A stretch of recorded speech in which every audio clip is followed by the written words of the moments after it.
Good morning and welcome to Focus on the Bible. I am so glad that you are listening.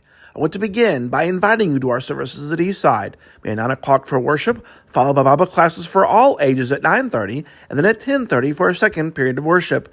In addition, we meet at 6 on Wednesday evenings for Bible study. Glad to have you come and visit with us soon. Today we begin a series of lessons from the late Brother Paul Earnhart. Brother Earnhart passed away December 6, 2023. Brother Earnhart was a strong gospel preacher who preached the gospel more than 50 years and all over the world. Brother Earnhart was also a prolific writer. He has been an inspiration to many gospel preachers, including this one.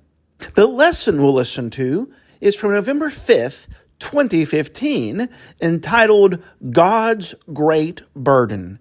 And now, Brother Earnhart. I don't know the routine here, but I just presumed that it was my turn. So here I am. I appreciated our brother's petition that I have a good remembrance of what I have to say. That didn't mean as much to me when I was younger as it does today. And the other petition is that he might have a long and useful life. I think that's already been long, at least, has been granted. But now I need you to bear down on that, having a ready recollection of the things I prepared to say. These afternoon sessions are very interesting. First, you feed people till they are very full, and then at the siesta hour, you call upon the preacher to speak. So I accept the challenge with some gravity of spirit and hope that I'll be able to speak in a way that will be awakening. The gospel is a very awakening thing. I think if I had known about the hour, I might have chosen a different subject. This is a rather challenging one out of the book of Romans. The gospel, which is ultimately the most comforting thing in the world, does not begin that way. And Paul does not begin that way in Romans. He states his theme in chapter 1, verse 16 and 17, I am not ashamed of the gospel. It is the power of God. It is the power of God for salvation to everyone who believes, to the Jew first and also to the Greek. And herein is the righteousness of God revealed from faith to faith, even as it is written, the righteous shall live by faith. And then he launches into something that may be shocking. He says in verse 18 that the wrath of God has been revealed. The wrath of God has been revealed from heaven against all unrighteousness and ungodliness of men who hinder the truth in unrighteousness. His first task is to convict, and we all need to be convicted. We need to be convicted of the horrendous nature of our response to God. And until that conviction is profoundly felt, there'll be no desire for a solution. And so he takes up the sins of the Gentile world first. And he says, though they have no excuse, since the invisible things of God are clearly seen in the creation, even his everlasting power and Godhood, but they did not reverence or acknowledge or glorify him as God, neither gave thanks. I want to tell you that moral life begins with an attitude toward God. The first and greatest commandment is not love your neighbor as yourself, but love the Lord your God with all your heart, soul, mind, and strength. And until that is settled, you're never going to be able to love other people like you should. And so they did not love God. They did not glorify him as God. They didn't give thanks. That's another matter. Ingratitude toward God is wicked. We eat his food, we breathe his air, we receive the life that we have from him, and not a word of gratitude. And to think that we can just be good neighbors, don't throw garbage in your neighbor's yard, don't shoot out the windows, and don't do things that are bad, be a good citizen, all that sort of thing. Listen, it's far more than that. And so we have to first of all recognize God, and then to understand how much we owe him and be grateful. But as you notice, after he's talked about their failure to serve and worship and reverence God, this sad story of their immorality begins. It is awful. The terrible sins that they committed and were guilty of are outlined in detail. Vile passions, he says, contrary to nature. And of course we're living in an age when we're wanting to return to that sort of vile passion. And we are told that that is only wrong when it involves idolatry. Do you suppose that we can excuse all these sins as possible and acceptable as long as it's not idolatrous in nature? Listen. Being filled with all unrighteousness, verse 29, sexual immorality, wickedness, covetousness, maliciousness, envy, murder, strife, deceit, evil-mindedness, whisperers, backbiters, haters of God, and it goes on.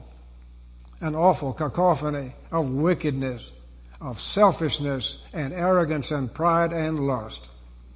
That's where we have come from. And sometimes we forget that. I'm a little bit concerned about some of my brethren whom I feel have this deep conviction that before they could do anything really bad, before they could ever really sin against God, they became Christians.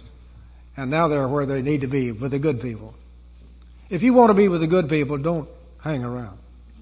We are sinners saved by grace here. We have come out of the darkness into the light. We have much to be regretted in our lives. And so Paul begins in just this way, but then he comes to chapter 2 where the self-righteous get hit.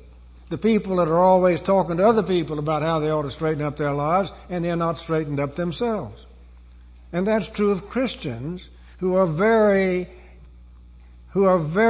critical of other people's wrongs, who find them intolerable, and patience wears thin in dealing with them, but they themselves are guilty of the same things.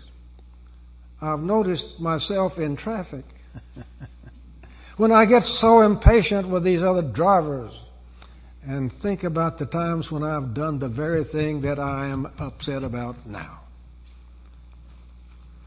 Norma Bowman says about her husband Dee that when he's in a grocery store, he can't be more helpful to every woman that passes by, helping around every way.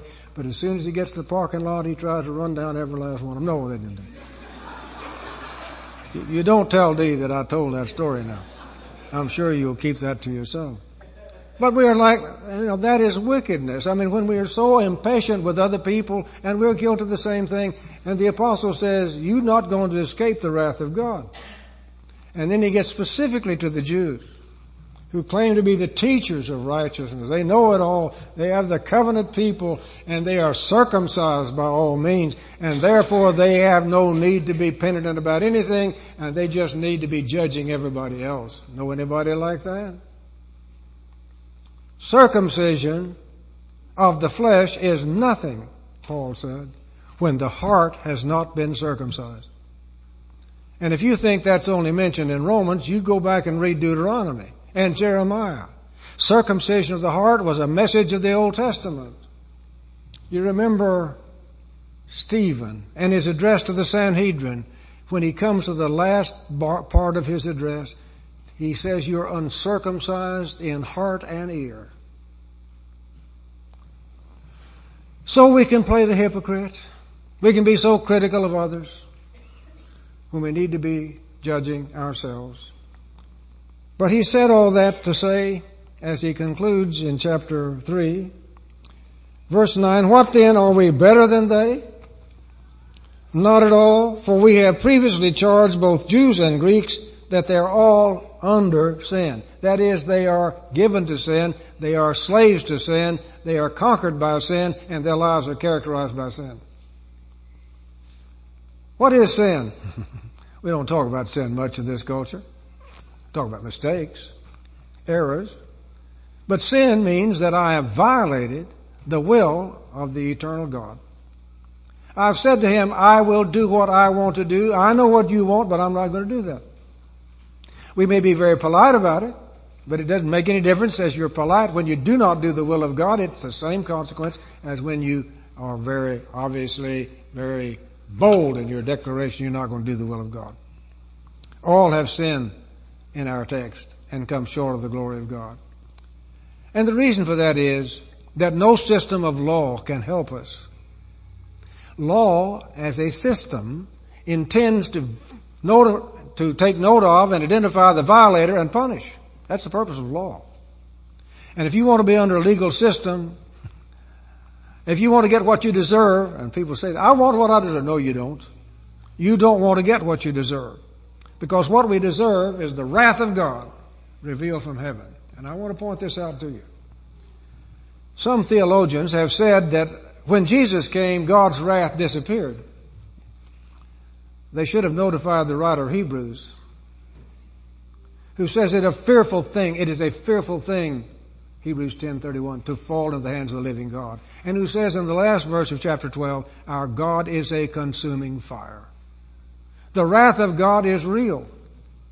And it's still here today. Our brother read this morning in preparation for the Lord's Supper, a passage in Malachi. I am the Lord, I do not change. Whatever He has been in the past, He still is, unchanging. He still hates sin, hates iniquity, hates ungodliness. And that will be a part of His character as long as He is God, and that's going to be from everlasting to everlasting. And so that's how Paul begins. Not very comforting. But we need to be indicted. We need to be humbled in the face of the wrongs we have committed. I became a Christian as a very young man. And from this vantage point, I look back and say, God has been very patient with me. When I should have understood things long since and did not. When God did not take me from this earth in the midst of some of my stupidities. I am a recipient of God's mercy and grace. And I've come to understand as I've lived these long years the things that I did and didn't understand. I was like a dumb brute, as one prophet said before the Lord. So that's how it begins. Please join us next week for the continuation of this lesson. Thank you so much. Have a great and wonderful day.